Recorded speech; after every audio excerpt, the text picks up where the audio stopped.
dapat hidayah dari Allah. Nah ini hidayah ini penting. Setelah masuk Islam, maka dia diangkat oleh Nabi sebagai panglima perang. Ketika zaman Umar bin Khattab, dia diangkat juga jadi panglima perang. Keren enggak? Siapa dia? Ada yang tahu? Khalid bin Walid. Kalau itu sejarah, anak-anak kita juga nggak kenal sejarah. Siapa Khalid bin Walid? Ketika itu menaklukkan negeri Persia. Ibu tahu negeri Persia? Tahu gelap. Negeri Persia itu kalau sekarang Iran.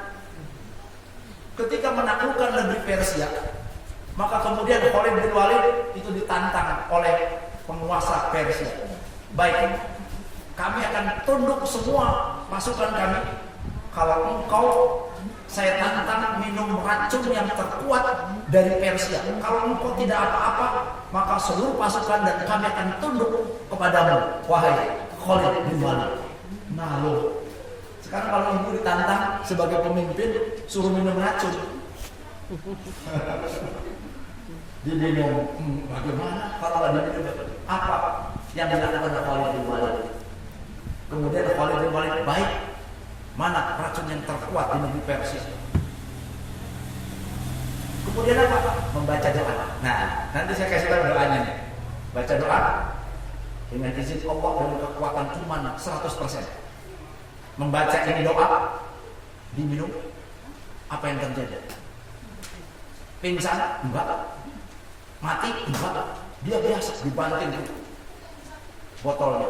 Oh, inilah rasa racun Persia. Tunduk semua.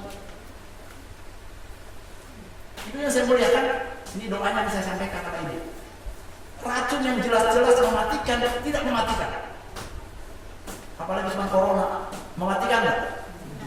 Enggak. Angka kematian karena corona, saya mau tanya berapa persen? Ibu Nin. Penelitian dunia itu nggak sampai 10%. Hanya 5% kurang lebih. Jadi kalau ada 100 orang terkena corona, yang meninggal berapa orang? 5 orang. Yang selamat 95 orang. Paham? Tapi otak kita sudah diracuni dengan ini corona, orang nanti akan begini, sehingga orang ketakutan. Yang membuat dia meninggal sebenarnya bukan karena coronanya, karena penyakit bawaan. Maka kepada yang sudah usia lanjut, karena dia punya penyakit bawaan, misalnya dia punya jantung koroner, punya paru-paru yang sudah kronik, punya hepar yang sudah penyakitnya berat, datang tuh corona, semakin memperberat penyakitnya. Lama-lama dia nggak kuat. Maka yang meninggal banyak dari orang tua. Maka tetap ibu jaga protokol kesehatan.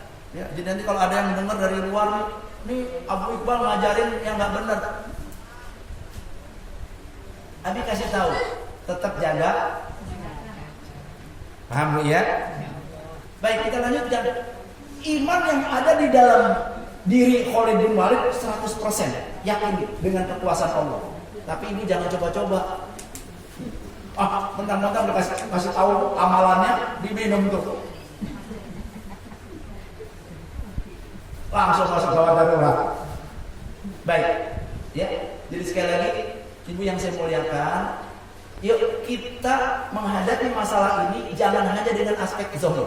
Sebab kalau aspek zahir kita akan bingung. Ada orang bolak-balik dari rumah cuci tangan lagi, batuk sedikit dan nggak mau keluar rumah, akhirnya di dalam rumah ada kerja nggak mau. Ya kalau mau dia udah digaji nggak apa-apa. Dan sekarang udah kerja nggak boleh juga, orang semakin bingung nanti. Tapi yang akan membuat berat adalah psikis, kejiwaannya, ketakutan. Ternyata ketakutan itu membuat imunitas tubuh kita menurun. Begitu menurun, imunitas melemah, corona datang, ya udah masalah. Tapi kalau ibu imunitasnya kuat, itu biasa aja Bu. Kayak ibu kena influenza, flu. Selama 14 hari dia akan mati sendiri di corona. Kenapa? Imunitas tubuh kita kuat. Maka kuatkan imunitas tubuh kita secara zahir. Secara batinnya minta perlindungan kepada ma asoba min musibatin illa bi'idnillah musibah yang menimpa seseorang kecuali terjadi hanya dengan izin dari maka mintalah kita perlindungan kepada. Secara zahir kita lakukan protokol kesehatan, tetapi secara batin ibu harus punya koneksi dan nyambung minta perlindungan kepada. Salah satunya tadi saya sampaikan, nanti doa di akhir. Hafalin, yang hafal nanti boleh pulang. Yang nggak hafal, hafalin dulu.